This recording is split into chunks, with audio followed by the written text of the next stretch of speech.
Hello, Schmoeville. Well, as expected, the hardcore fans of the podcast and people curious about the podcast tuned in to the very first episode we ever did. We posted it with Katie Sackhoff because, luck would have it, she's actually going to be on the show tomorrow night.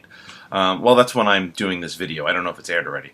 However, this is episode 2. What I have promised to Schmoeville is I'm going to put up all the old Podbean episodes of all the guests that we had that if you just started tuning into the Toad Hop days, you may not have known. And we had a lot of great episodes back then. And one of those episodes was with our good buddy Ethan Irwin, who has transferred into the Phase 3 Toad Hop days. He's been, actually, he and Katie, I think, are the only two people who have done both Phase 2 and Phase 3. Oh, and Mark Riley. And Ken Knapsack. So that's not true. Anyway, Ethan Irwin is a producer who works for Joel Silver, who I met while I was working at Joel Silver's company. He is one of the funniest people I've ever met in my entire life. But besides being a really funny dude, he just knows everything about movies. He's a film fan just like us. And he's like one of the good guys working on the inside, if you will. And he talked, this was in 2011, this was April, so he was talking about Sherlock Holmes 2 before it came out, and I think we were trying to get some information out of it. I don't know how much we did or didn't, and then we did like a summer movie preview, and I think we talked about Apes, and I haven't listened to this episode. I'm going back. What I do is I do this little video, then I go back and listen to it as I'm editing it, and I go, I was right there, I was wrong there, Mark was right, Mark was wrong, and I think I said Apes was going to be a hit, and Ethan said it stinks, so I'm curious to re-listen to that and see. But anyway, it's a very fun conversation between myself, Mark, and Ethan, and our first engineer we ever had, John Sheezer, a.k.a. Cheese, who hardcore fans will remember Cheese. That's it. So without any further ado, please enjoy episode 2 of the Schmoes Know podcast, the Phase 1 Podbean days. Enjoy.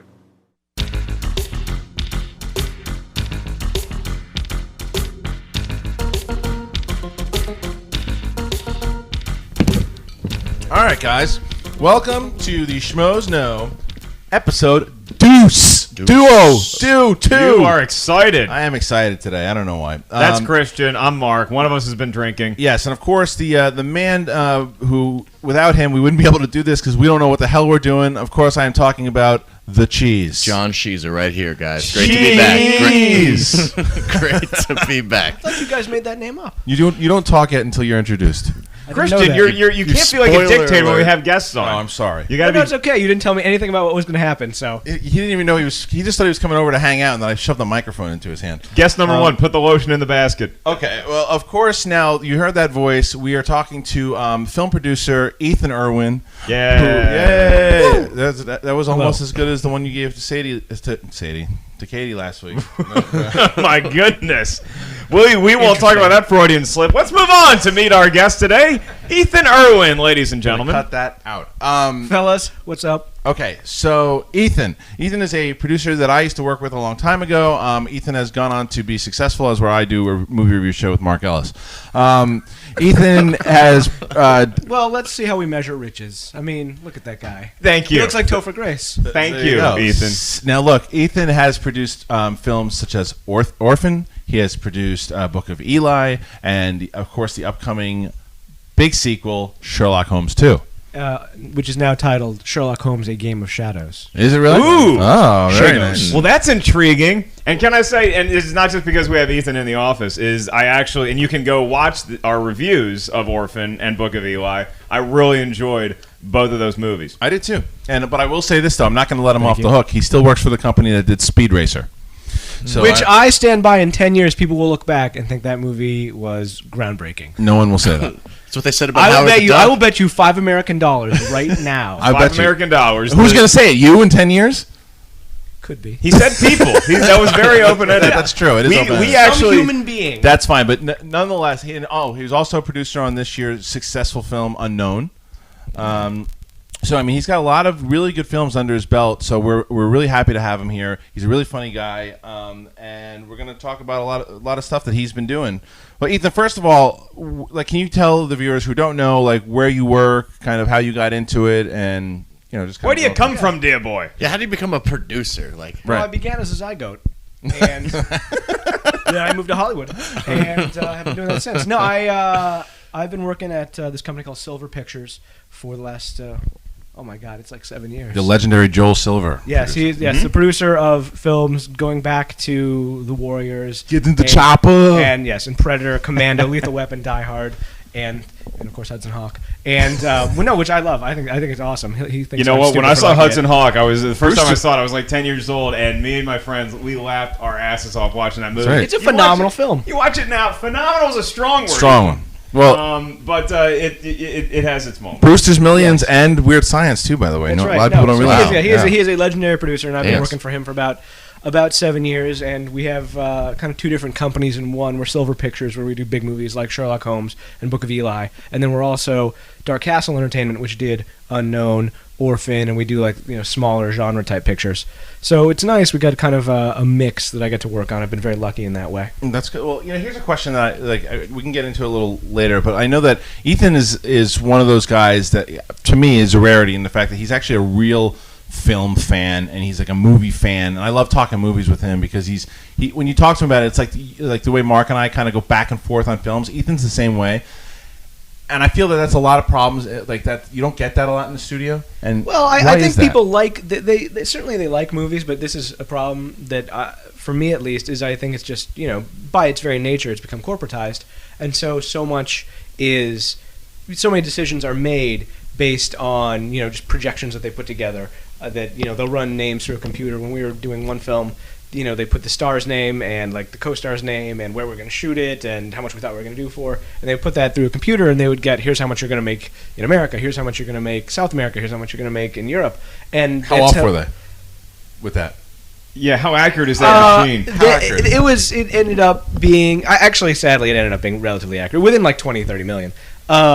But so everything's kind of decided that way now. Whereas I feel like you look back at the 70s, it was all gut decisions. Even in the 80s, it's like there's no reason to make like a movie like Predator. It doesn't automatically be like, oh yeah, Schwarzenegger fights an alien. It doesn't automatically sound like that could be a huge hit. Right. Or like Bruce Willis from Moonlighting in Die Hard. Right.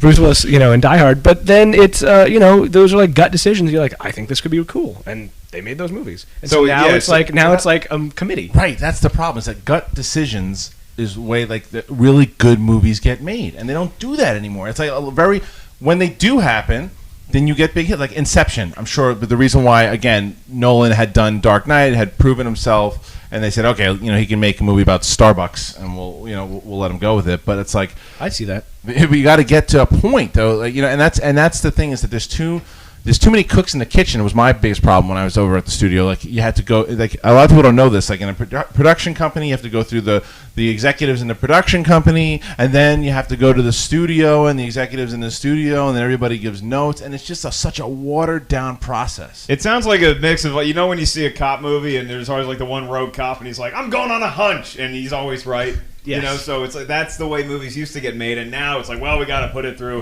the DEA Yes. and all these other agencies. Exactly, yeah. And it's all the bureaucratic FBI red tape, yeah. It's their jurisdiction. So, is there a better way to make a film? Because there's a lot of bad movies in the 70s. We remember the good ones, but that's true. And there were a ton of bad movies that also resulted from the gut decisions.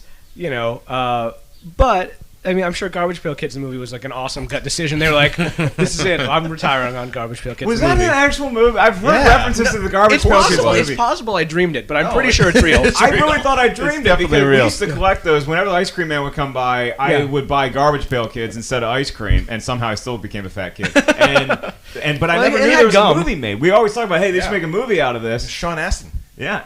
Oh, that's right. Sean Astin. Mackenzie Astin. Mackenzie Astin. Right. I knew I didn't dream it. Close, yeah. The B movie version of Cabbage Patch Kids. That's gets right. The B movie I Astin. smell a classic review. That's right. I could deal with that. We should have Ethan be the guest on the Garbage Pail Kids movie. I haven't seen it in years, but there are certainly. That isn't to say. I think a lot of people at the studio generally. I think all of them generally care about making really good movies. It's just there's so many people to answer to, so many shareholders now. But don't you think there's sometimes, I agree with you, I think there are executives that I've met as well that are very passionate about movies as well, but don't you think there are some business school people that become executives and then they just want their opinion to be heard, and next thing you know, they water it down because they happen to have more power than the guy who actually had creative decisions? there are those guys. I mean, that's what I saw a lot. There's always a guy that had to be heard, and I think that's the reason you get the Shyamalan movies all the time. I don't know. Well, it's got to be one of the hardest things to run because you have to run it. It is a major corporation, but unlike most major corporations, there's this artistic side to movies that pleases the audience. So it's got to be tough to juggle both of those. That's true. Yeah, no, it's a strange dichotomy that and it's a balancing act. I mean, you definitely need the business people because otherwise we'd just be making insane movies that where no one would go watch. I mean, we still sometimes try to do that. We sometimes do that too, but not on purpose. But no, I think the business people are important. I think it is to understand that. I mean, there are shareholders. That's where all the funds come to make these movies. So you do have to answer to them, and ultimately it is a business. I guess. So, but to try and put out your stupid home money, movies, Christian. Yeah, but to make money, but at the same time maintain the artistic and just the really kind of exciting aspect that makes us all love movies. I'm still mad about G.I. Joe. Right. Well, G.I. Joe 2 is supposed to be like a down and dirty, like more gritty G.I. Joe movie. Because Stephen Sommers is gone. I love it. Well, I won't lie to you. I am a huge fan of the first Mummy movie. I thought the movie was great. I like Deep Rising. I like his earlier Huck Finn movies he did. But there's no way that you could defend G.I. Joe 2 or Mummy 2 or 3. You can't defend those. Oh, how about Van Helsing? Let me put up an argument for Van Helsing right now. Anyway, so that's what I thought. I did say, well, he didn't direct the third Mummy movie, and I think it was Rob Cohen, and that is that's a film that, and I enjoy the Mummy series. I actually like the second movie, and I thought Scorpion King was fine too. Chuck Russell's Scorpion King was pretty good, but Mummy 3, it's one of those things where I felt like I fell asleep during the middle of it, and then woke up later and missed stuff, but I didn't. It was a very strange experience. You know what movies like that for me? Godzilla. I was so excited to see the Godzilla with Matthew Broderick. I literally... It's Roland Emmerich, right? Yeah. And there's a new movie theater opening in Hampton, Virginia, and we all drove down there, and I fell asleep twice. Yeah, and I woke up, and it still wasn't over. That happens often with Roland Emmerich and Stephen Sommers movies. So. Man. But anyway, I mean that's the thing. I will say though that this summer, which is we're gonna be talking about summer movies in this episode, and this summer actually looks like there seems to be a heap of movies that look promising. Yeah, no, it's gonna be. I think it'll be a good summer. I think it looks good. Last summer, up until about July, was like cancer. I honestly do not even. This is the curse, by the way, of working in film because I love movies. But the hours are so long, and I'm just working so much, and we have stacks of scripts to read on the weekend, and tons of meetings. I hardly ever get out to them see movies. I don't see them until they come out like a year later. It's so true. We had to kidnap Ethan to get him on the podcast. It's true. That's one of the reasons I quit my job is because I'm a movie fan. I love doing movies. And I could never see anything. I see more movies now with this schmo to my left than I did in my 2.5-3 years at Warner Brothers. It's weird. I mean, again, I love doing it, but it's like I have buddies who that I grew up with who live all over the country, do real people jobs, and they're like they always say, "Oh, did you see this? Did you see that?" And I feel like an idiot. Yeah. I have no idea. You're like, no, I made that, bitch. Yeah, I made it. There are times where I can say that, but yeah. I think with the summer season, and last summer there weren't a lot of great movies, but going into the summer season, you still get excited. It's like if movies are your favorite sports team, then you're going to get excited when the season starts, regardless of how many stars on the team you have or how good your prospects are. Right. You're going to get excited. I think this summer there could actually be a championship won, though. There's many good movies. I think there's a lot. Well, we're going to get into that for sure. We're going to go to a break real quick, but when we get back from the break, I want to talk to Ethan a little more about his movies that he did, because, again, Unknown and Eli and Orphan, they're all hits, and I really kind of want to get Ethan's perspective on being on set, and I want to hear about the Sherlock Holmes, too. He's a hit maker, kids. He is. Spinning gold. Doing what I can with what I can. Okay, guys, so we are back with film producer Ethan Irwin, who works at Silver Pictures over at the Warner Brothers lot, and we are very happy to have Ethan here. Some of the things that we wanted to talk to Ethan about. Ethan, the last couple movies that you've been a producer on, of course, Unknown, which did pretty well. Yep, I was associate producer on Unknown. In fact, for Dark Castle Entertainment, which is the division that put it out, it actually was the biggest movie we've had domestically, and nearly the biggest one we had internationally, except for Gothica a few years ago. But that had, that was like a huge movie with Downey and Halle Berry and Penelope Cruz, and a bigger budget. So yeah, no, we're really excited that we shot this movie in Berlin in 2009. And I don't know if you guys know this. In January through March in Berlin, super fucking cold. Is it really? It is insanity. And that movie, were you there during the whole shoot? I was there for about a month, and then I got pulled off to go work on Sherlock Holmes. but it was so I was just totally unprepared. Like I brought like just a coat. I was like, oh, it's a city. Get him to play in a Hawaiian shirt. Oh, it'll be summer here. Well, I'm from San Diego, and you know, and I live here, so I have no concept of how the rest of the world is. Right. And it was really cold. But what are we talking? What kind of cold? Would you say how cold was it? 20, 30?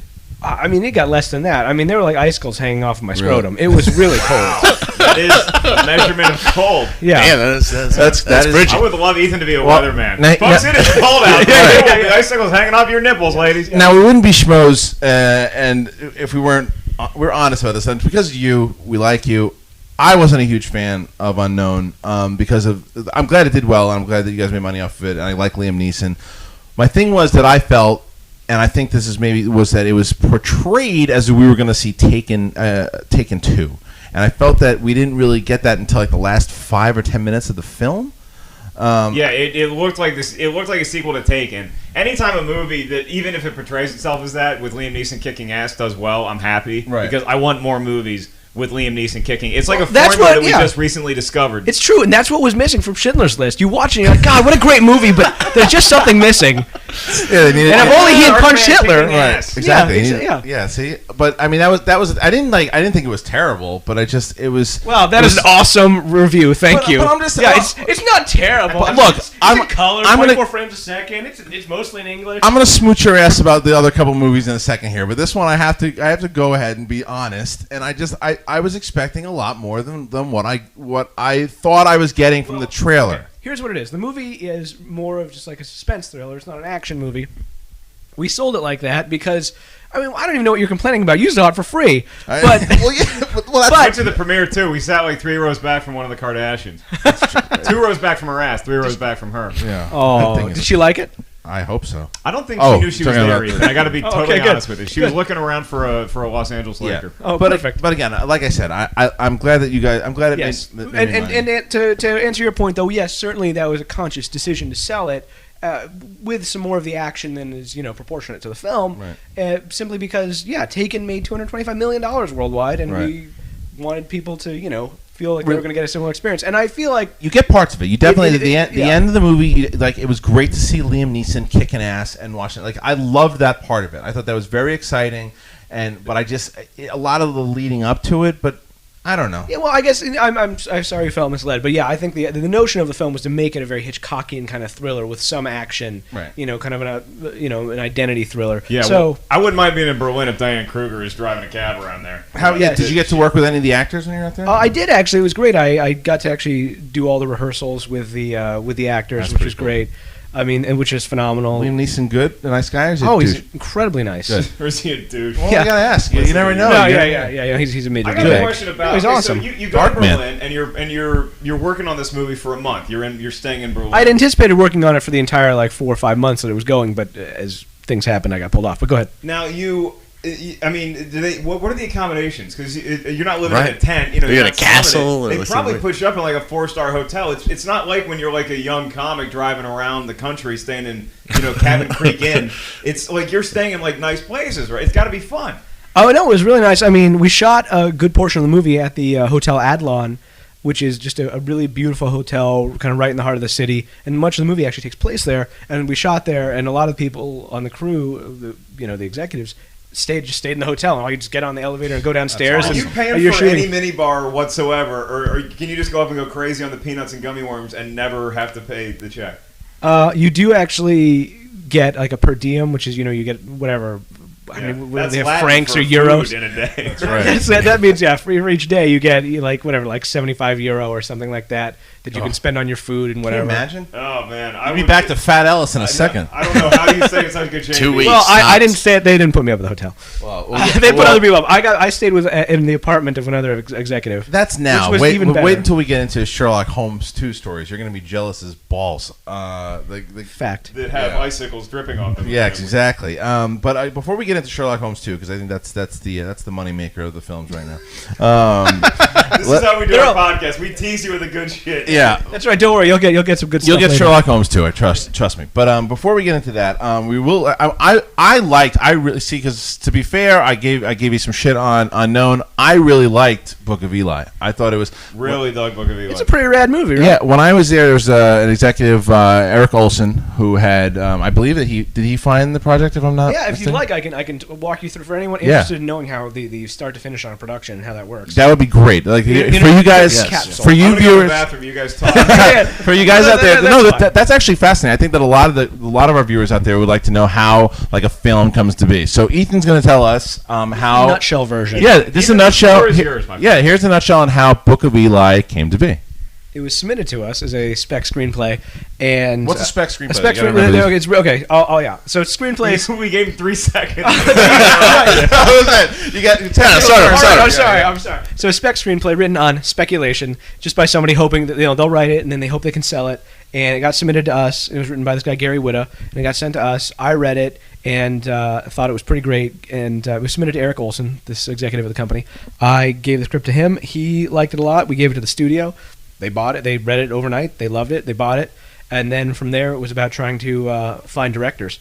And we met with a ton of different people. Ended up settling on the Hughes brothers, who did Menace to Society and Dead Presidents and From Hell. Choice, yeah. It was. They just had such. I mean, we met with a ton of people who kind of had done bigger movies and who were, more kind of obvious choices to do a big post-apocalyptic action movie, but they just had such a strong vision for it. They did something that I've never seen any other director do, which is they did like a 200-page book that was kind of a shot list, look book, and just like the ideas for what So they they're wanted. presenting like, hey, this is how we're going to do it right Yeah, here. they had the entire presentation of what the movie would look like, and the movie actually ended up looking basically like that. So we sat with them, we went, and we loved them, we hired them, and then it was about casting. We tried to figure out who to get in it.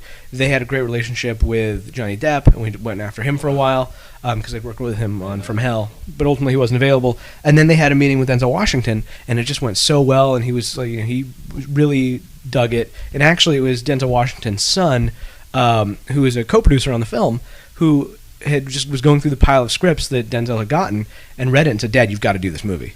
And so then it felt like it was so custom made. Yeah, For watching the movie as a viewer, it felt like Denzel Washington had like showed up at your door and was like, "Hey, write this movie about me living in a post-apocalyptic world." It felt like it started from him. But that was what's cool about it, was it had that like gritty kind of like Mad Max type of feel Yeah. that really you really felt it when you were watching it. And like again, I thought the casting was great, and Mark will tell you that he is bananas over Mila Kunis. I'm a fan. she's a lovely young The woman. only problem I had with her in the film was not her acting. It was the fact that she looked like she just stepped out of a magazine shoot during the whole thing. It's out of Now, would you have preferred that she was just like, we make her homely, give her like a lazy eye and like a limp? No, I mean, No, I know you wanna she's see a her pretty hot. I girl. You know, want to see a I pretty know, girl. yeah. And look, I know it's post-apocalyptic, So but those many- KFC wet naps really do a number when you use them on your face. So It's a fact. It's okay. I'm okay with it. And Gary Oldman, you got to see that's the thing you have to tell us Well, about. no, I'll get there. So I'll right. wrap up. I'll wrap All up the prep part first. So then we, the studio was like, okay, we'll give you $60 million to make this movie.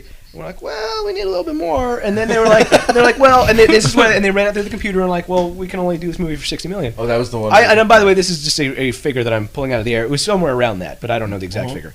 And so then Alcon Entertainment came in and ended up financing the entire thing. And but it's still distributed by Warner Brothers. Yes, and Alcon, of course, is the company that was responsible for The Blind Side as well. That's right. Yeah. The movie that they were like they thought was going to do okay, and Yeah, they Eli, financed it all They're like, themselves, Eli's going to make lucky 100. bastards. Yeah. But yeah, Blindside. Anyway, I gotta say I never saw it. Anyway, but and then we cast it. We got we had Denzel, and then we got Gary Oldman. We'd met with a few different people. We really liked it for like Sean Penn and things like that, but.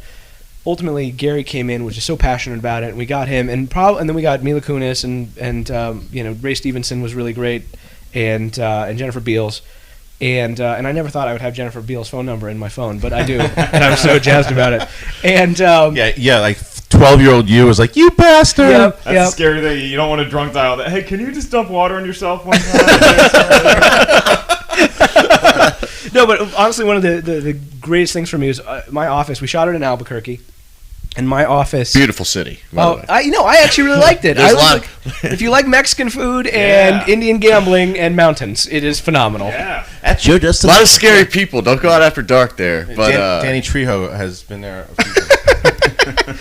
No, but it's really beautiful, and I loved it. Our offices were there, and we had these big sound stages. And right outside my office, Denzel Washington and Gary Oldman would rehearse, and they would just go at it. And I would have my door open, and I would just pretend to be typing, and just listen to them, and just watch them out of the corner of my eye. It was phenomenal. It was one of the most gratifying experiences that I had. I wish there was a take your schmo to work day. So just go hang out in the office with Ethan. Yeah, you know what happens to me in the middle of our reviews? My alarm goes off, my dog shits on the floor. That's what happens to me when I'm doing a review. I like little Jeff. It's fine. That's awesome though. So did you you got to work with Gary Oldman though, right? Is he out of his mind? No, it's great. Really? We went to dinner a bunch of times, and he's just a super smart. He's crazy smart. That's awesome guy, and he's really down to earth. We had pretty awesome conversations, and it was really actually I was surprised. I thought he would be kind of a mad dog, kind of crazy guy. If you could go back in time, would you tell him not to do Red Riding Hood? I mean, I think he knows. You know what I liked about Gary Oldman and Red Riding Hood was that he looked at what the situation was, and he was like, you know what, I'm just going to test myself. I'm going to see if my greatness can pull this movie out of the toilet. And he almost managed to do it for about 5 minutes. But I have to say I didn't see the film, so I can't speak to it. No, you just spoke to it. You're fine. Okay, great. Yeah, you hit it. But that's really cool. It was a fun project, and then we and shot it. Were you happy with how it did? Yeah, Okay. It was great. We ended up, came out. We shot it in January through May of 2009. It came out January 2010 on Martin Luther King weekend. It was a huge opening, and we're really happy. It made about $100 million domestic really? and made $150 Yeah. worldwide. And I ran through 2 large popcorns watching that movie. I really enjoyed it. I knew the twist because I had worked at the company and I had read. Don't reveal what the twist is, everybody. I won't. But I knew what the twist was. And when I was watching it, I remember still thinking that it was really, they pulled it off really well in the way that they delivered it. It was really cool. Now, let me ask you this, Ethan, because you got this, it was a spec script originally. Yeah. How does a spec script actually find its way to you as opposed to the garbage bin? What percentage do guys like you actually get to read? We read. Yeah, he had an agent, so it wasn't like a cold submission. He didn't get it at Subway when you were getting your sandwich. Exactly. Cheese didn't submit it. Yeah. Although there have been people that try to give me stuff, and actually, due to litigation, before I ever even worked at the company, and most companies have this. You cannot accept anything that doesn't come from an agent, a manager, or an entertainment lawyer. That is a great rule. Simply because, and it doesn't hurt because it's not. You can get, if you have good work, you can get an agent or a manager. You can go through that route. But if it's a free for all, you'll have thousands of people lining up at every studio just throwing scripts in there. That's right. That said, there are the two sides to that coin, because we certainly still from agents get a ton of stuff that's just terrible. And is just ridiculous, ridiculous stuff. Yeah, you know. And then at the same time, the Project Hitch actually originated from a cold submission to an agency that this guy wrote. This guy Kevin Bish wrote a script called Last First Kiss, and submitted it, and it just got dumped into a pile. And this assistant read it and was like, "Wow, this is great." Gave it to the agent. Agent says, "Wow, this is great." Signed the guy. They set it up. That movie made $300 million. Wow. And now that guy's writing doing TV shows and stuff. Didn't Kevin Williamson kind of have a similar story to that as well? Yeah. Also, for the first Scream. Exactly, yeah. And that one stripper that wrote Juno? Exactly. Opposed to the other 5. But yes, so, for those of you who don't know how the process went, again, a lot of us here still don't, but that's... in this room. Yeah, that's what speaking I meant. Into a mic right now. But no, that's really... And, that's a lot of good information that we're getting out. But the one thing I know that a lot of the people don't want to talk about before... we'll go to break after this, but we have to get into Sherlock Holmes, too. I know that Sherlock Holmes: A Game of Shadows. Yes, Sherlock Holmes is not 2 at all. We're not saying 2, although I'm sure in other countries they'll throw it. All right, so Sherlock Holmes: Game of Open Shadows. Game of Shadows. Game of Open Shadows. Game of Shadows. All right, the Game of Shadows. Which are open. Shagos. That's too long of a title. Shagos. SHAGOS. Sherlock Holmes: Game of Shadows. Sherlock Holmes: Game of Shadows. Fine. It sounds like a book. I've had 3. Well, they used to be books before they were movies, Christian. Yeah. That's fine. Although a lot of people think that Sherlock Holmes is like a real dude. He was, spoiler alert, he was not a real dude. In 500 years, he's going to be like King Arthur. Everybody's going to be like, oh yeah, there was a King Arthur, and he had a buddy named Merlin, and they did magic card tricks. And now, I might be wrong, but I'm going to try to guess as far as how this came about, and if I'm wrong, please correct me. As far as, the movie, I know that... Well, the first movie made $500 million is how this one came out. Well, no, but I meant Sherlock and how progression of it in general. Like, Sure. I know at first. Sir Arthur Conan Doyle cold submitted a script. Yeah, exactly. Right, Cheese wrote this one. So like the first thing you guys did was Rock and Roller with Guy Ritchie. That's right. And then I think that Sherlock Holmes that he had mentioned that he wanted to do it. Well, actually, here's how Sherlock Holmes came about. There's a producer on the lot under Warner Brothers named Lionel Wigram, and he came Harry up with Potter. doing who was when he was a studio executive brought in Harry Potter Right. back when everybody was like, "What the hell is this stupid thing? We'll get it cheap." Right. And of course, it ended up being like Yeah, the that's thing a that nice kept the play. studio going for a decade. Right. So he brought this project in, Sherlock Holmes, a new idea that he actually co-wrote it with this guy Michael Johnson, and the Lionel? studio liked it. Yeah, Lionel's I didn't know Lionel's that. credited as a co-writer on the first I film. didn't know that. That's really cool. Yeah. Okay. No, he's a cool dude. And then they were trying to cast it, and they wanted Downey, and that ended up bringing in Joel, because Joel Silver had worked with Robert Downey, and so Joel became a producer on it, and also this studio executive named Dan Lin is a producer on the project as well. Oh. And so that's actually how it came out. Okay. And then they met with Guy Ritchie, and just really hit it off. He and Downey hit it off, and everybody really liked him for it. And we had done, as you said, we did a film called Rock and Rolla, which brought him kind of back into the studio fold, because Right. he had I like been that movie. he had kind of been in director jail for a bit after Swept Away and stuff like that. But he's always been super Justified. Yeah. and he's super talented, though. I mean, now we were able to do the first one and did really well. I think people seemed to respond Yeah. a lot to it. So That was the thing is, and again, just being honest, like as far as like when the first Sherlock I had heard about it, I'm like, because Joel, to be honest, has not had a great track record. I mean, Rock and Roll was cool, V for Vendetta was pretty cool, but he had a lot of stinkers in between. And I was like, I had a feeling this was going to be a stinker going into it. I wasn't terribly excited about it. I wasn't either. now, why was that? Well, because probably because knowing that Joel had done that, and Guy Ritchie hadn't really had a big budget action film in a while, and Jude Law hadn't really. Here and there he does good stuff. I was like, I don't know, but the thing is too, it's coming down to that Guy Ritchie thing. I mean, excuse me, the Chris Nolan things. You always got to trust in Downey now at this point, because like he pulls off a lot of stuff. Soloist with not included, but he was good in that. But still, as far as watching the movie, seeing it, he was great as Sherlock Holmes. Jude Law was just as good as Watson. I think Rachel McAdams was forgettable. No, but those two guys had great chemistry. In the Great movie. chemistry. They really hit Once it I off. saw the trailer, I was thinking, oh, this has something. Just 'cause Yes. it's Sherlock Holmes. You can watch so many different Sherlock Holmes incarnations. You can go watch it on BBC, or you can watch all the old Sherlock Holmes movies. He's one of the most filmed characters. Yeah, but Yeah. that's why history. Downey. He gets around. But that's why Hard Downey worker. is so good. The guy brings a troubled aspect to any. He's not afraid to hit any emotional level on any character. Like with Iron Man, he went into his past and was an alcoholic. He's like the guy just gets into every role, and he really, he was so eccentric because in general, I'm sure he's an eccentric dude. I mean, he's an interesting dude, but he's he's like Gary Oldman. I mean, he is just horrifyingly smart. Yeah. Like it's like You can tell. he'll say stuff, and you'll be like, it'll take you like 5 seconds to be like catch up. Right. It's crazy. He's really cool. And that was the thing going into it. So then I was so pleasantly surprised by the movie because I really enjoyed it. I really liked the Sherlock Holmes. I'm excited for the second one. Which is called Game of Shadows. Yes, Game of Shadows. Shadows. So tell us about, as far as a little bit of, can you tell us who the villain is? Yeah, no, I can. It's exciting because we have a lot of the original cast returning. We have We have Ethan hooked up to the electrodes, like the first lethal weapon, to get Has answers out Rachel of it. McAdams hit him again, Endo. Which was a Joel Silver movie. That's right. has Rachel McAdams woken up from her nap before the last movie?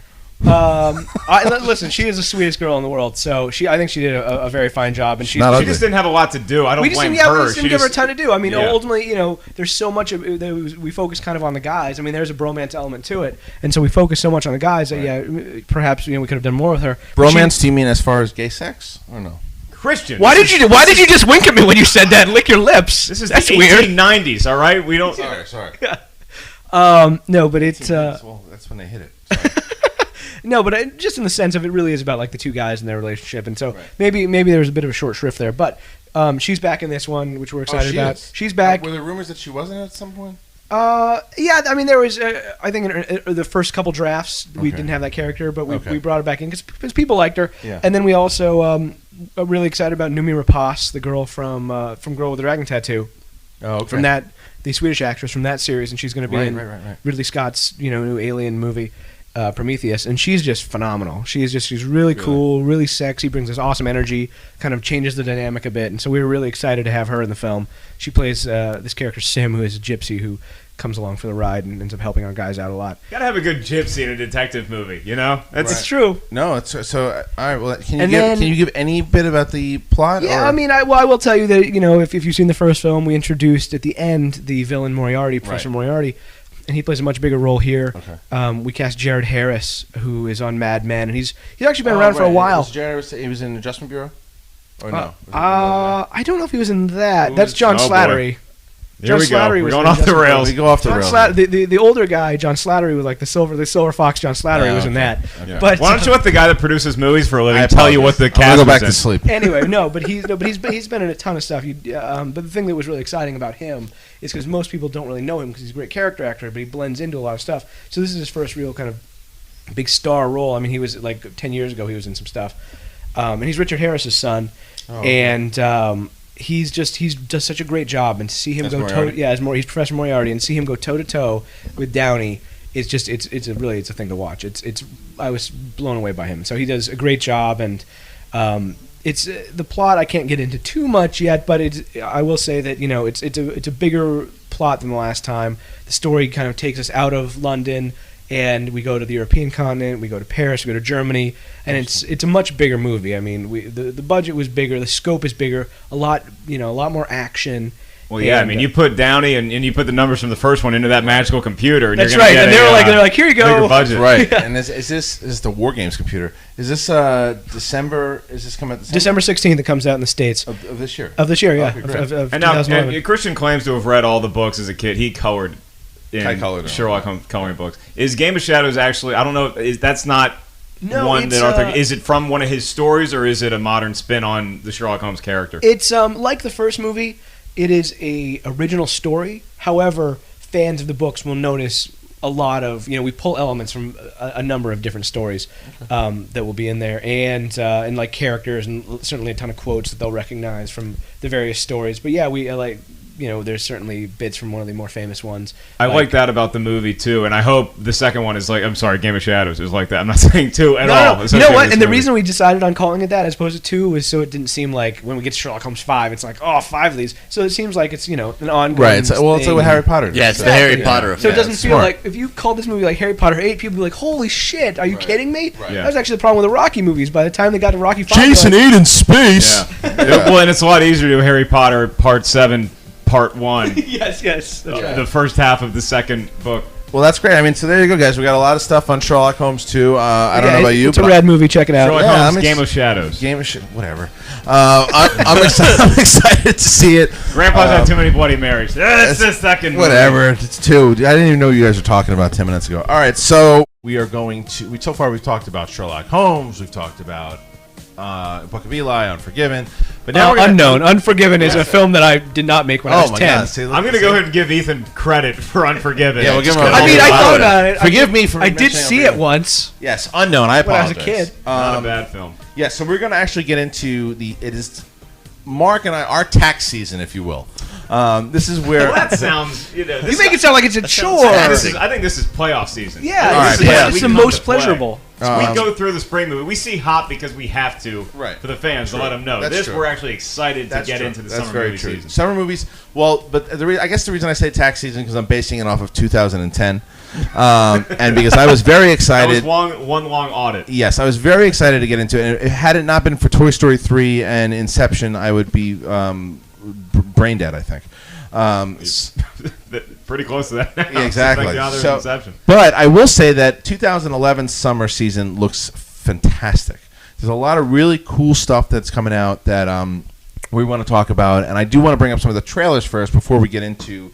We're going to break down like each month. We'll go into May, June, July, August. But for now, what out of all the trailers that everyone's seen so far, what is your favorite trailer for the summer movies that are coming out? Mark, let's start with you. The movie I'm most looking forward to from is the trailer. The trailer. No trailer has really punched me in the face. Has really gotten me that excited. Cowboys and Aliens. The teaser really did. I was really pumped about that movie, and then I saw this new one recently. It had more footage, and I liked it. But I would probably say Cowboys and Aliens by default. But the new Planet of the Apes. I'm sorry, Rise Vacation to the Planet Book of of the Apes. Whatever Shadows. the name of the movie is. Exactly. Book of Shadows. Game of Shadows is I think Rise of Planet of the Apes is probably, or Rise of the Apes. No, it's Rise of the Planet of the Apes. See, Don't worry, look, don't when worry I about go- it. Rough top. When I go to the multiplex to buy the ticket, I'm going to say, hey, one for the ape movie. That's what I'm saying. That's what we did for the owls. Yeah. We got a whole movie. We just said owl movie. Yeah. So okay, so you're looking forward to the apes. I am actually looking forward to the apes as well. But for Are me, you guys really? That is fascinating to me. well, wait until we get to August before we Well, talk he about wouldn't let that. me say what Okay, movie I'm fine. actually excited about. What He are you made me doing? stick to Oh, the fine. trailer. So the Well, talk about trailer trailers. of Rise of the Apes is really good. Yeah, see, for me, the trailer that I'm most excited about right now, I would go ahead and say, was the last one that we just did. Wow, the one you really loved it. No, Yeah, we, that's- just did we did the review. What was the one with the cowboy and the alien and Exactly. the Han No, Solo's in it? I actually think that Green Lantern is going to be a lot better than I think that. No, dude, did you see the new footage? Like the 4 minutes that they put out? Great. That is the thing that they should have led with, because Yeah. that's the thing. The first trailer I thought was ridiculous. It's like they show like, oh look, Like live here's a telling guy on jokes, Earth, yeah. and Ryan Reynolds is shirtless and telling jokes, and then they like 2 seconds like, oh, and he goes to this cool alien planet. I'm like, what the hell, man? Right, yeah. The alien planet is the part I want to see, and then Yes. And that restores my faith in movies, too. Just hearing Ethan, Yeah. who is a real producer, being Right. like, dude, did you guys see the new Green Lantern footage? Actually, That's awesome. But That's what I like my to hear. That was my point about Ethan. Ethan is a fan like us. Ethan's a guy when you hear that Ethan's making movies, it's like, okay, there are still good guys out there making movies. Yeah. So that's why I'm glad he's still joined us chained to the today. couch because he is still trying to escape. The Yeah. I am a pederast, but that's separate. Well, All right. we all have issues. But Now, okay, so is that the like one that you're dogs, looking right? forward to the most? Well, I like Green Lantern, that footage I saw, but the other thing that I saw, the other trailer I just dig is Fast and Furious 5. Fast 5. Really? dude, I will second that 100%. And I tell you what, I watched the first movie, and I love the first movie. When I was still in school, I saw like a test screening, and I like wrote on the internet how awesome the movie was. And then the second movie I never saw, and on TV it was on, and I thought it was a TV movie. And I was like, what is happening? Wow. And then the third movie I got about halfway through, and I didn't see the fourth one. But this one I'm so jazzed for. Well, they're all pretty terrible, but I think that these people, and we were watching some movie, and the trailer came on in the theater, and I leaned over to him, and I'm like, dude, these people know how to make trailers. Yeah. The movie probably won't be that great, but the trailer is really, really good. Like action, girls almost kissing, and Right. like The Rock? and the Rock. Yeah, he's not dead. Although, my girlfriend has a problem with his weird beard. Was he in the last one? No, think so. The Rock. No, the Rock is new to Although the, I to do the think Fast there and are Furious characters that I franchise. recall dying in previous films or look like they're in the trailer. Rodriguez died, didn't she? Oh well, I just said I didn't see that Spoiler goddamn alert! movie, but thanks. If I you don't know, haven't I seen didn't see it Fast either. and Furious 4, sorry. Sorry. No, Spoilers. yeah, is there a statute of limitations on spoilers? Not on Fast and Furious movies. No, exactly, because everybody. That's the only thing that movie pleasures that movie even has, other than biceps and stuff. Ethan, how many like trailers will they make? Like, do you screen before you pick one? Is it like do they? They go through several. I mean, on Book of Eli, they probably did 3 or 4 different ones, and we kind of chose the one we liked. And similarly, there's 100 different poster concepts Right. that we, kind of cherry picked the one we liked. I just saw the trailer for Sherlock actually that they made, and it's phenomenal. Really? Like I'm so excited. When does that come out? Hopefully, that trailer will either be on. It'll be on either Hangover or on Green Lantern. Okay, good. Oh, well, that's great. good. Yeah. So I'm very excited. And trailers are huge mentioned because by- those are the ones that get you excited about the summer movie Yes. season. While we're at trailers, I'm trying to get a buddy of ours on, Craig, who cuts trailers and he makes trailers. That's what he does okay, for a so living. that's- Trying to get him on. He's being a ball breaker about it, but we're going to try to get him on the. Well, good. Why don't you call him a podcast. ball breaker and let him listen to the podcast? I'm If sure I, he'd did, love to if come I didn't on call him then. a ball breaker, then he'd be like, You can "Oh, you're always being edit it soft." out. No, it'll be all right. Now he's a pal and a friend of the show. But anyway, okay, Cheese. What about you? What movie are you looking forward to? See, I'm a comedy guy. Yeah. Hangover 2. Hangover 2? I like the Cowboys and Aliens. Yeah, it's like I saw Wild Wild West 12 years ago. Everybody's still a little scarred from Wild Wild West. Yeah, I mean, I think it's a night and day. But we actually talked. We did a trailer review of it too, and I can totally understand the pairing, but it's not the same movie. But being a comedian, I'm gonna side with the comedy every time. That's fine. And Hangover 2 looks hysterical. And it has our pal Brody Stevens Brody and Brian Callen Yes, in Are and they're in the sequel as well. it. yeah. Callen made wow. the sequel too. Brody and Callen are both Oh, in. good are for both them. in the Good for sequel. them. Can I tell you how excited I am that Ken Jeong, who is like Dr. Ken doing like little short skits on YouTube like 5 years ago, he's like fourth or fifth build in that movie. He's like, I he's, still and refer to him he's as got his own Dr. Ken, poster too. You were the first person to show me that video that he did. Yeah, Remember? I loved it. Him and this. How did the song go? It's a song called like "What's It Gonna Be" or something Yeah, like that. do you remember how it goes? I don't. Oh. But he had this. But you come should look it up. It's called like "What's It Gonna Be." It was him and it was Dr. Ken and Mike O'Connell. And Mike O'Connell, everybody thought was gonna be the big star. Right. And now he wants to know if you're gonna finish that. So that's kind of where it ended up with him, sadly. All right. Well, For now, it doesn't look like Mike that's O'Connell's going to make hilarious. Sherlock Holmes 3. I'll make sure of it. Book of New Thrones. The summer movie preview with the Schmoeville and Ethan Irwin. I'm so glad that I don't have to deal with that voice on a regular basis. I know. It's tough enough dealing with this chimp next to me. That is great quite almost. troubling. I feel Thank very you. sorry for your wife. That's Greg. That pillow talk voice. No, it's Greg Stink from Saturday Night Live. Okay, so we are back with the summer movie preview. Of course, we are joined with movie producer Ethan Irwin, and we're going to start with May. We got some big releases in May, and I think one of the big releases starting out the summer season, of course, is Thor, starring Chris Hemsworth, Natalie Portman, and Kenneth Branagh is directing this piece. What do we think, boys? Will it be a piece, or will it turn out to be really good? And this is, Let me- go back to the let- trailer. The yeah, trailer let- makes me a little Yes, nervous. and let me tell you my big concern with this, and Ethan, I want to hear if you agree or disagree on this. Like, when the first thing I ever saw in Thor, they did a 5-minute Comic-Con trailer for it or something that came out, and it looked epic. It looked like it was going to be a fantasy movie that was going to take itself serious, and it was going to be a really cool action-packed film. And then they came out with this 2 to 3 minute trailer, and this girl from 40-Year-Old Virgin who played like the kid is cracking these ridiculous, horrible Transformer 2 type jokes. Is Kat Dennings? Is it Yes, Kat it's Dennings? Kat or, Dennings. That's exactly Lily who it Phillippe? is. It's Kat Yeah, Dennings. Right. And these jokes are, and it's just Lovely like lady. they're tasing Thor, and they're talking about Facebook and all this Transformers too. It's like, where is Michael Bay? Why isn't he directing it if we're going to go down this route? I'm worried about it. Well, I mean, here's the thing. Thor is like the toughest character. I don't know. I thought it was very ballsy of them to try and do Thor because I know they're trying to do the Avengers, but Thor doesn't really fit in the universe. All the other Marvel characters they would have done for the Avengers, Captain America and Iron Man and Hulk, all those guys are kind of science fiction based. Right. But this is crazy fantasy. So I thought it was ballsy. I'm impressed that they did it. So you're saying Thor is kind of like the guy in the real world that kind of like goes off by himself at the end of the night? Like, he won't come back to the house all the time? He's Puck, yeah. He's the Puck of the Avengers. That's it. Thor is Puck from the real world. Can I tell you? Awesome. Hell yeah, Can I tell you though? This is what I realized the other day, and I'm actually jazzed for it because I like Kenneth Branagh. I actually thought Chris Hemsworth. He was only in like 10 minutes of Star Trek, but I thought he was great. I was Are you worried about the humor though? I mean, I think you need to bring that into it. But here's my problem with the film. Maybe it's a problem, maybe it's not.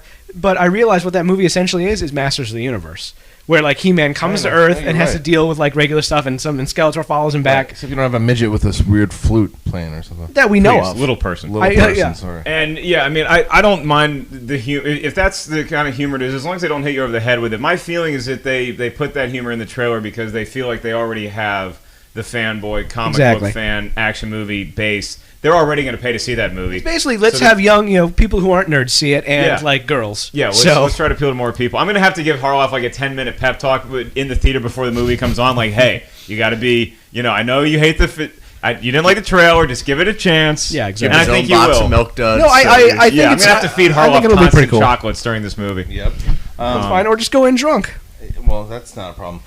The other thing that I would say is coming out that I know Cheese is looking forward to in May is, of course, Hangover 2. The problem I have with Hangover 2, I'm looking forward to it. I think it's going to be funny. The only thing that I think is it runs the risk of being the same a movie. Because it looks exactly the same. It does look. The It's trailer the made it look Hangover the same. in Thailand, yeah. It is. Well, I mean, I'm excited they again have a stronger Asian contingent in the cast. But Oh, yeah, I Ethan know- is Asian, by the way. I'm half anyways. I apologize. So I just support more. What's Asian the other? Are you characters. half Asian, half San Diego? Half awesome. All right. Human. No, I'm half Chinese and half like English and Irish mutt stuff. Okay. But no, All cop. All cop. Yeah, exactly. I saw. Though I talked to a dude who saw Hangover actually the other day. like it? Yeah, he thought it was pretty great. Okay. He said it was as good as reliable if not, source. Yeah, he said it was as good as if not better. Because we're actually doing a movie right now at Silver with Todd Phillips, who directed that, and he's producing this movie we did called Project X, which is going to come out later this year. Okay. Which is a cool, I can't talk too much about it. It's called Project X, but it's not a remake of the Matthew Broderick monkey movie. I can tell you that. All right. Well, that's May 26th. I will say And really quickly, also, I want to see. I'm really interested to see the Beaver. Maybe I could bring up a movie once in a while. That might be a fun thing for both he's of very us. angry. He's very angry. Go ahead, buddy. You can do June. How about Okay, that? we'll have drunken grandpa sitting on the couch rambling. I'm gonna bring up the Beaver. You would know a Beaver if it fits. This is my Beaver. Go ahead. Talk about the It's Beaver. the Mel Gibson movie that Jodie Foster directed, and it kind of came. It was being made during the whole his wife suing him and all these other tapes He's getting not out. in The Hangover 2. That whole. Yeah, he's not the Hangover too, but he's a really troubled guy who the only way he can communicate with his kids is through a beaver, and it's going to be you have It'll be like a beaver puppet. Yeah. it'll be Jesus. put your hand in a beaver. There's a whole lot of things that can go wrong when you say They knew what they were doing. Yeah. I think they knew what they And were so doing. I'm excited to see that. I think it'll be kind of coming, luckily for that movie, it's Thor and Hangover 2 are the big tentpoles for May, and you have the Beaver kind of coming under the radar. Like a soft pillow. And also, Blow. it got picked up. Actually, that movie is going to be one of the movies at Cannes, the Beaver. So, wow. so it might actually be pretty good. Is Mel Gibson going to go on a drunken rant in French? I know. I want to see Fingers it. crossed. Yeah, I want to see it. I think it's going to be. Look, here's the thing with Mel Gibson. There's no way to defend anything that he's done in the last 3 or 4 years. Tough to get around. He's an absolute maniac. Booze. That's all It you gotta doesn't say. take away from the fact that he is extremely talented as far as acting and directing, but it's just like it's only so much that you can forgive. I'm hoping this is one of them. He's so talented. You think Matthew McConaughey could have pulled off What Women Want? No. That's true. But actually, you were wrong about those being the only tentpoles. There is another one. There is one more tentpole in May, and it's coming out on the 26th. Excuse me, May 20th. Kind of when you overlook, you keep forgetting it even exists. It's true. You feel like you already saw it. Go ahead. Pirates of the Caribbean's 4, or as Ethan would say, no, on Stranger Tides. So it's Pirates of the Caribbean's on Stranger Tides, and it is, of course, the 4th installment of the Pirates series. And this one is going to be based on Keith Richards' Dragon's Head Soup Tour, Goat's Head Soup Tour. Exactly. Phenomenal. I mean, you got Johnny Depp in this one. You got Penelope Cruz, who is still hot, but she looks really old in this. Well, you have Yeah, and you're really awesome looking. I'm not on movies. I'm not on movies. Touch. Yeah. you got Jabba laying on the couch. Yeah, you're not looking so good. That's true. I didn't say. I guess she's. I didn't say she's not hot. She's a lovely I read woman. it was saying she's hot. If you guys happen to ever get, I don't know if you're going to have this, but there's a new issue of Entertainment Weekly has a really awesome spread with her in it, and she looks really pretty. So you should check it out. Yeah, I have no problem with her. I will not complain about that at all. Breakfast at Tiffany style right there. And I'm looking forward to the Pirates movie. I never actually saw the last one. It was at World's End or whatever. I was bad. over it by the time it came out. So Yeah, I don't get that yeah. jazzed about these movies anymore. No, I think it's probably for younger kids, but I like the first movie. I felt like the second ones they threw so much and so much bombast in it that it was like I felt obliterated by it. I feel like if you watch those movies on shuffle, you get the exact same experience because there's just like it's just constant action. And I think they're aware of that, and I think that's what 4 is going to be. I think 4 is going to be a lot of fun. I think 4. I'm actually excited about it. The first one I thought was. I know that I'm definitely in the minority, but I thought the first one was okay. Yeah, I know. I know.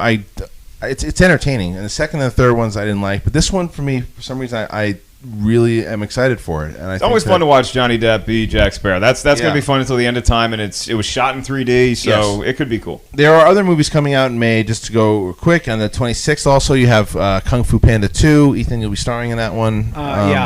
Check me out, guys. I'm pretty rad. you're I pretty love good the now. first Kung Fu Panda. I'm excited about Now, that. not to mix in Surprisingly good. sports, but do you think they'll Sandoval, the Kung Fu Panda for the Giants? Are you familiar with him?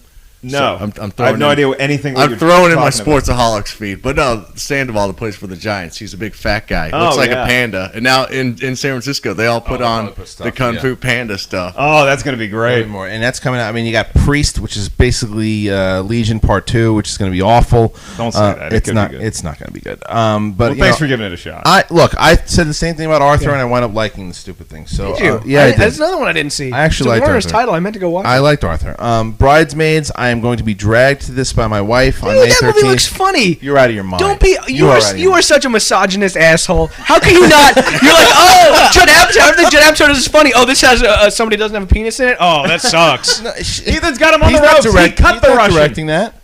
I know he didn't direct it, but he's a producer on it. Whatever. He's producing. Kristen Wiig is funny. Maya Rudolph funny. Other girls in movie are funny. There's very funny women in that movie. The trailer did not impress me. Look, here's the thing. I will say that when I see movies, I'll go into that attitude like I just expressed, saying it looks like shit. But if it's good, I will clearly say that I thought it was okay. I want to watch that one with you. We'll see what happens. Fine, we'll go into a whole hands. Harloff and his wife are going on a date with that one. Yeah. It just became a three-way. I lied. There are a lot of movies coming out in May. Gonna Holy push you crap. out of that. Ethan, what do you know about this? What do you know about this Midnight in Paris thing? It's Woody Allen's new movie. It's got Owen Wilson and Rachel McAdams, and it's kind of I've seen just the trailer, but it looks kind of like a cool kind of after hours type movie. It's looks hot. Maybe a return to form. Yeah, no, she's she's a beautiful woman. She's so pretty. I'm very excited. That was one of the things I was most stoked about on Sherlock, was being able to work with her because Well, yeah, I'm sure. And she falls in love with Owen Wilson in the movie, not Woody Allen, right? Presumably, yes, but who knows? I mean, I think Woody's still got it. Now, there's two other movies coming out that one of them that I've heard of, and one of them I've never heard of.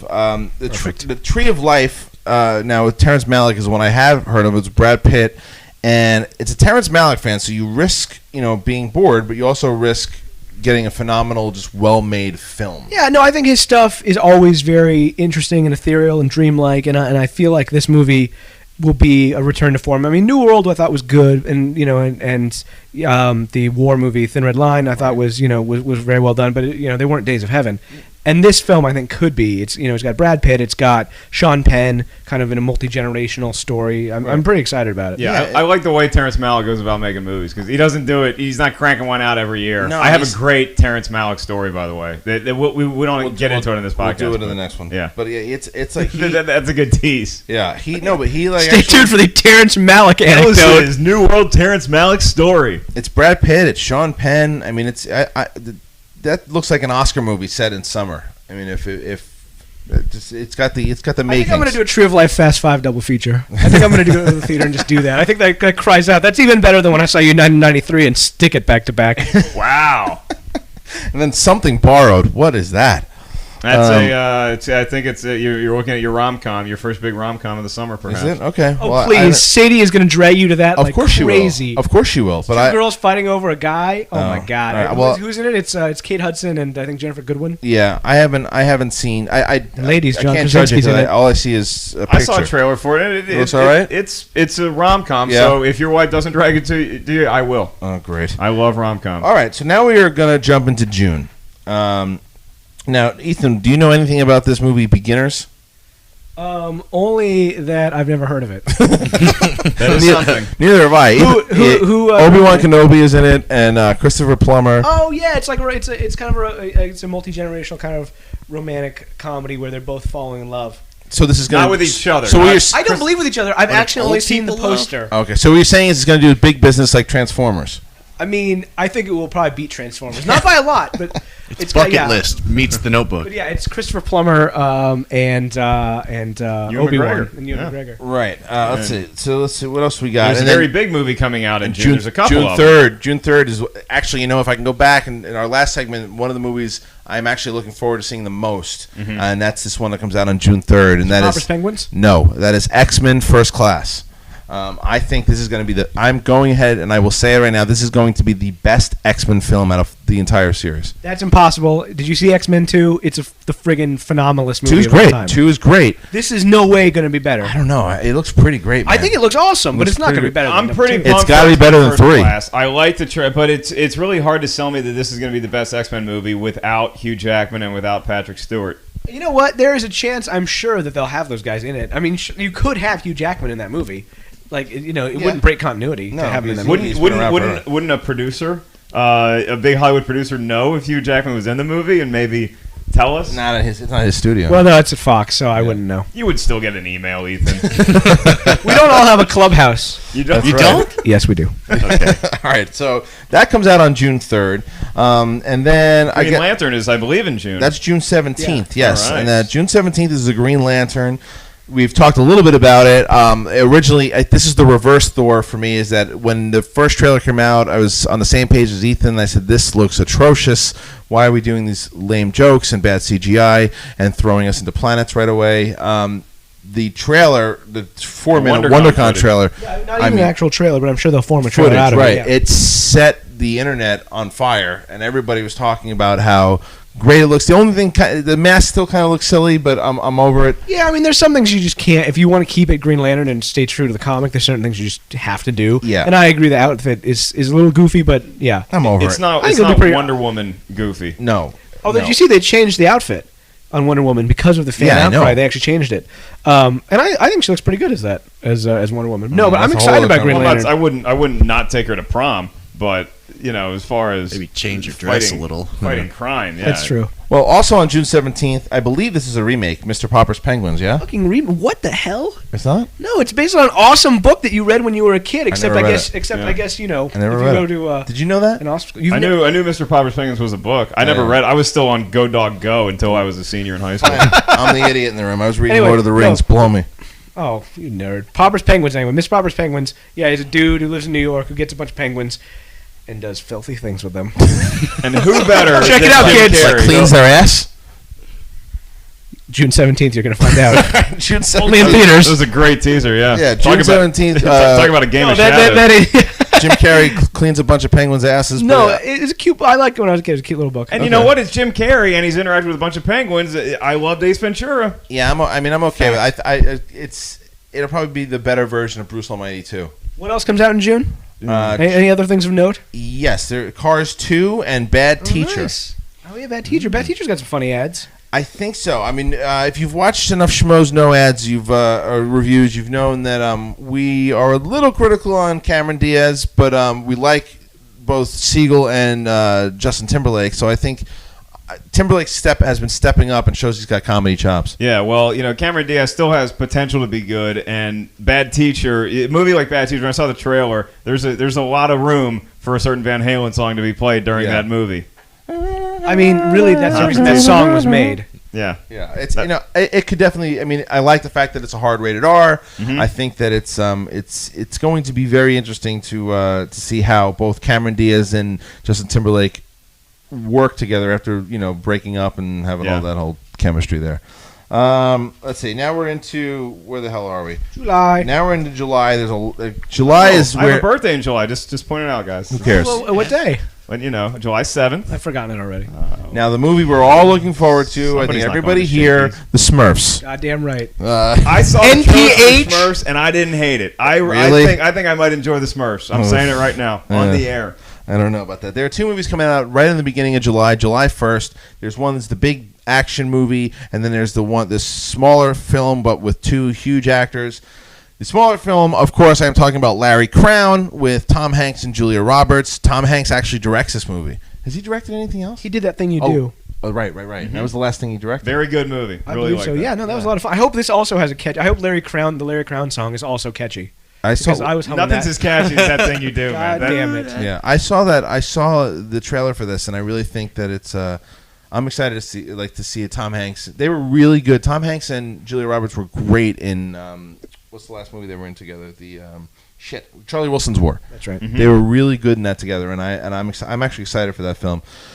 Movie that I'm gonna and you're gonna be shocked to hear me say this. On July 1st, Transformers: Dark of the Moon comes out. I hated both 1 and 2, No. and here's the reason why I hated. I would have never guessed that. No. That's not what I'm saying. You're going to be surprised with. I hated 1 and 2 so much because I was a huge fan as a kid. I think Michael Bay put too much of that crappy humor in it. Yeah. From what I'm reading, and I might be drinking the Kool-Aid here, Uh-oh. I'm excited for this movie. Oh, Well, he's excited. I am Everything excited in for print this is movie. true, so it probably is a great movie. Yeah, well, it's just the fact that they say that he says he realized how much people hated the second one. He took the racist robots out of the new one. He made it more dark. He got rid of a lot of the humor. He said that he's really making it more of like a story about both the robots and the humans. And if that's true, that's what Transformers is supposed to be. And then I'll be a nerd and I'll say I'm excited for it, but I won't be surprised if I'm let down terribly. It was a pretty cool trailer. Yeah, that because- got me into it, actually. Yeah, the trailer. it didn't give away what the movie was. You just had these two astronauts hopping around on the moon, and they run into Transformers, and you're like, oh, it's the Transformers. It comes full circle. I love it. And going on Ethan's point about Sherlock Holmes, it's every sequel, I think, coming out this year is it doesn't have, like, Transformers is not Transformers 3. It's Transformers Dark of the Moon. Well, I think it was the same reason Exactly. for what Ethan You know said. what we should do? To all the listeners, we should have a competition. Have everyone rename all the Rockies, but give it Yeah, like exactly. Yeah. That's a great great idea, idea. Cheese. Okay, guys. So here's your mission for this week. Rename all of the Rockies per Cheese's suggestion, and instead of Rocky 1, 2, 3, 4, 5, and 6, come up with new titles. You don't have to worry about Rocky 5. We can just pretend that didn't exist. That's That true. would be- Hold on, Rocky 4, Rocky That's Iron my Curtain. favorite. Rocky Iron Curtain. There you go. Okay. I think Rocky 4 is just the one with the Russian. I think that's the name of it. We've got a few more coming out. I mean, you got Zookeeper with Kevin James. I'm sure it'll do well. It'll be a family movie. He talks to animals. That always works. Project Nim. I don't know what it is, but I sure want to see it. This is exactly how he. No, I like appreciate that you. He runs around and jumps in a I lake. appreciate all the research you do ahead of your program. You are a true professional. This is literally Harloff sitting on the toilet doing this podcast. Like, oh, you got the Zookeeper. That could be I can do something. that. But that's look. That's Kevin James. Let's be honest. It's like, does anybody really want me to get in depth with what the Zookeeper's all about? No. No. That tumbleweed you heard was the answer. Yeah, I There's think another flick coming out called Another Earth, which I saw. It's a that's Sundance it, yeah. movie. Is it good? It was a Sundance hit, and yeah, it's an interesting little kind of pseudo sci-fi movie about this girl who discovers this planet that's like an opposite Earth that is discovered, and then she gets into a car accident and kills this guy's family, and it's like a drama about that, but also about us making contact with this other planet. It's really kind of a fascinating little movie. Who's in the film? It's got William Mapother, who is Tom Cruise's cousin, he was Ethan Rahm in Lost, and he was been in a bajillion things. But, Oh, cool. and this girl Britt Marling, but it's a little Sundance movie. But I checked it out; it's pretty cool. Besides knowing that Ellis is in this film, do you know anything about Project Nim? Are you in this film? I'm not in this No, film. Project Nim is about a chimp, and it's Nim Chimpsky in Project Nim. I don't know what it is, but I want to see it. The chimp was based on my Coco. character. I went Yes. in and did some CGI stuff for him. And then apparently No Strings Attached 2 comes out on July 22nd, Friends with Benefits with Justin Timberlake and Mila Kunis. But you know what? That has a pretty funny Red Band trailer. Does it? I haven't seen it. I was actually really. There's an amazing, Yeah. amazing Third Eye Blind joke in it. Really? That will Okay. annihilate you. All right, I'm looking forward to seeing that trailer. And I really like No Strings Attached, and it's a good concept for a movie, and there's no reason to just have Ashton Kutcher and Natalie Portman get all the fun. I was watching that like, man, what a bitch! Like the whole time, I'm like, come on. And then but I like No Strings Attached. I liked No Strings Attached a lot more than I thought I will. I don't like Ashton Kutcher, but I enjoyed that film, and I think that, and I like Timberlake and Mila Kunis like a lot more than I do Ashton Kutcher. That's a poster in the office you can't see. His opposite is Justin Timberlake. Yeah, I mean, That's right. I think it's. I don't know the trailer. I want to see it so I can make a better. Check it out, the Red Band Who is what I directed- saw. Will Gluck. What's he done? He did Easy A. Oh, right. Easy A was pretty good. All right, so that's got a lot going for it. There you go. Okay, that's July 22nd. And it's a nice comedy Jump- to offset the big blockbuster. That would be Captain America: The First Avenger. Now that's again. There's been tons of trailers at it. I think this movie looks really good. I'm a little skeptical of Joe Johnson, but the movie itself looks awesome. I think Chris Evans, Rocketeer is pretty fucking good, dude. Rocketeer is pretty good. I agree. So I The think that, Rocketeer. I hadn't thought about what that was movie in like what did he 15 do? years. What was his last one before this? Anyway, Captain America looks okay. Exactly. So, but again, I think that it could be cool. I mean, this is one that Marvel really needs to do well because it sets up the Avengers movie. I mean, it's called The First Avenger, so I mean, it really needs to do. I great. love that it's a period movie, though. I think that's the best way to do that movie. It's the way you need to talk to your boss. And are you guys still have Wonder Woman, or no? We do not. Well, Unfortunately, DC decided to consolidate, and they took all their projects back from everybody. well, you guys did have Wonder Woman, and that was the biggest mistake I thought Joel Silver always did. He wanted to do it like modern day, and that was It's not his thing. It's the studio wants to do it. The He wanted studio. he wanted to do it anyway. All right, so let's go. Christian doesn't know what he's talking about. Fine. Captain America: The First Avenger. So we are now. I'm excited for this movie. I think Chris Evans is going to pull it off, and It's you have to make that a period movie because everybody can root for Captain America. The rest of the world can also root for Captain America defeating Hitler. Exactly. yes. Like it's nice to have that perspective Agreed. that we know who we're rooting for. There's one other movie we skipped on July 8th. And that's Horrible Bosses with Jason Bateman, Jason Sudeikis, and Charlie Day.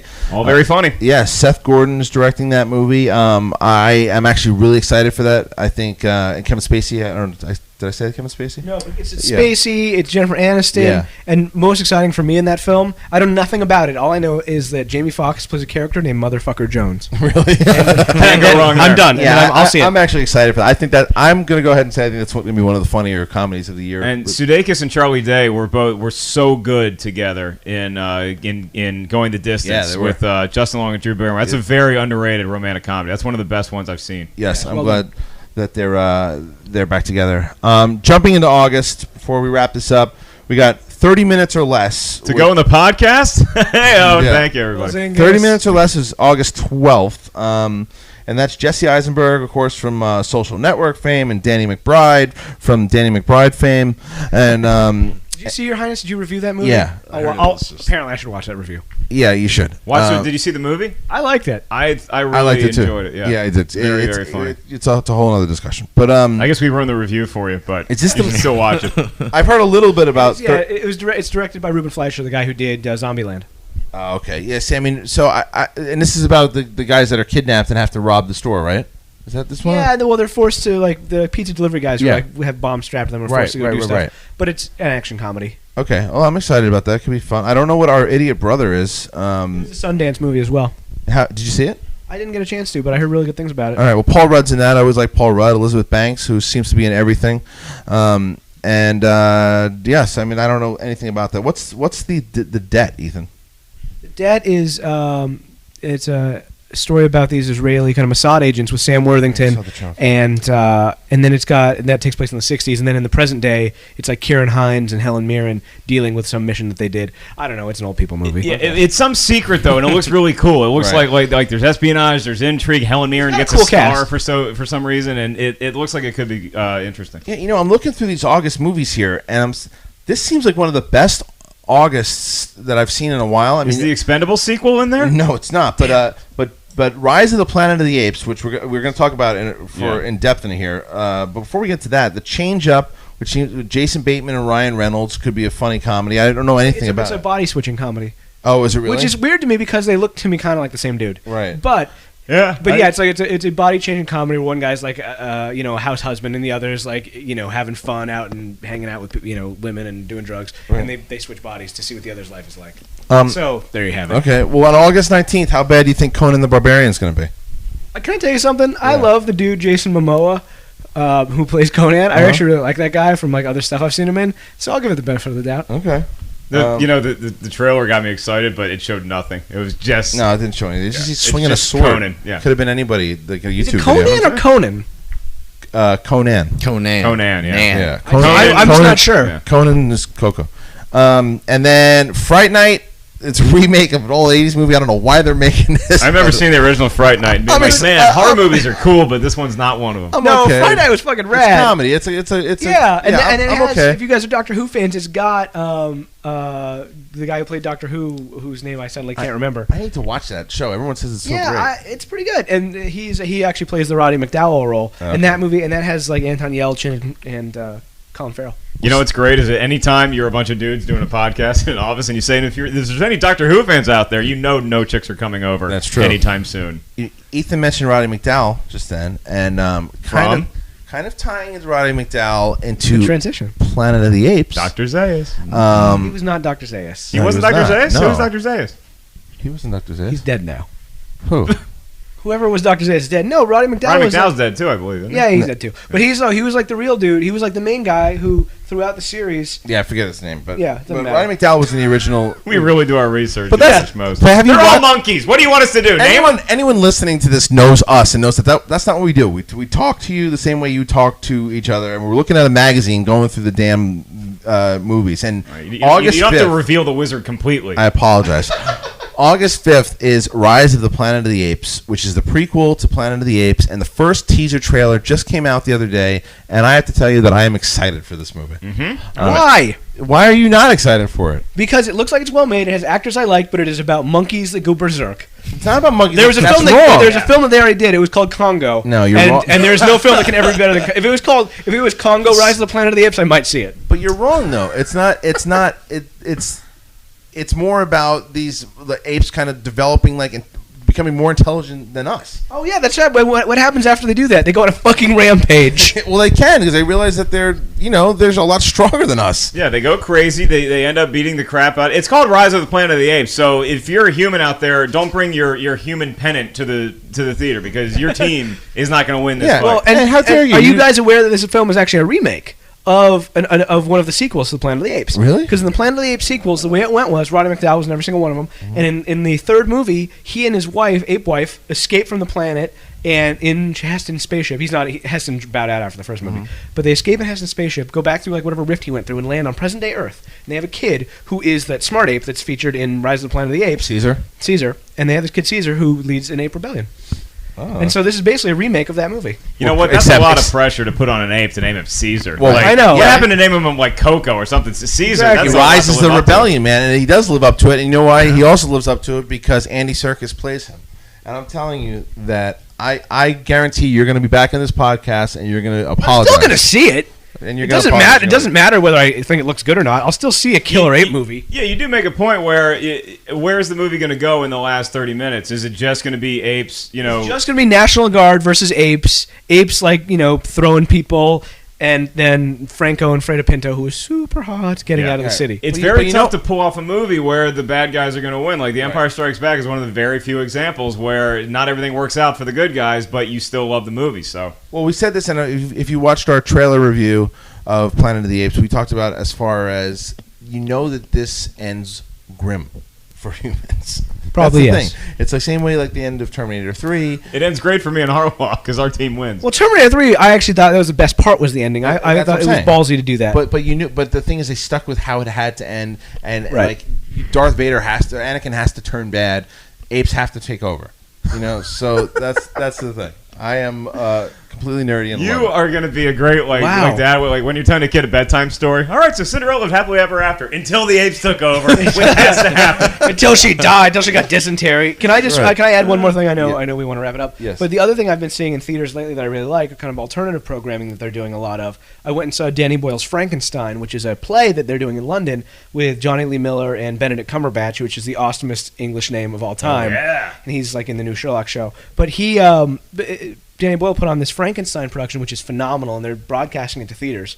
And you can check that out. And I saw Carmen in 3D that was broadcast. Wow. And they're doing ton of things, and they're doing concerts and stuff. So I just think it's very interesting how theaters are now kind of branching out. Hey, you go to your local multiplex next January and watch the Rose Bowl in 3D. Oh, yeah. That's do right. a lot of stuff at movie theaters. I did have the fans had some questions for Ethan, but I think we pretty much covered them. Our buddy Chris Day asked about Rachel McAdams, and she will be in the sequel. She's in it. Oh. She's a lovely lady. Here's a question. Is this upcoming sequel to Sherlock Holmes 2 going to have any parallels to the events of The Final Problem?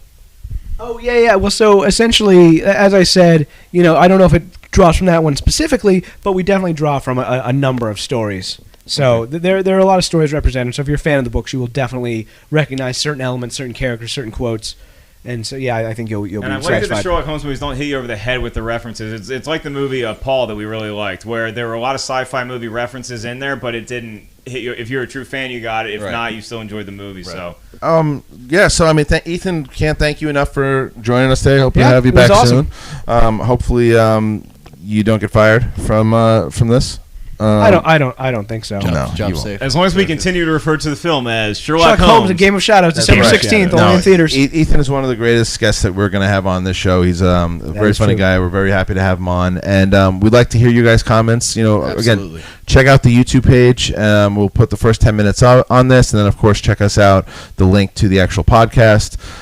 Ethan will be back, hopefully soon. Maybe we can talk about. I'd love to. Great. Ethan will be back to debate the Rise of the Planet of the Apes. I'm going to leave the room and just let you guys go at it. We should. Well, he might actually be arguing for it next time. We'll see. So thank you very much, guys, for myself, Mark Ellis, and of course. Cheese. Well done, Cheese. Well done. And like Christian said, if you guys have any insight or you guys have any questions or anything you'd like us to, bring up in the show, just let us know, and we'll do our best to. And rename the Rocky movies. Yes. Yeah, rename the Rocky movies. Thanks a lot, guys. And then we're going to have our next podcast. I believe we're going to have manager and producer Trevor Engelson on. So look forward to it. All right. Very exciting. Yeah. You're going to love his deep voice. Yeah. It is sexy. All right. See you guys.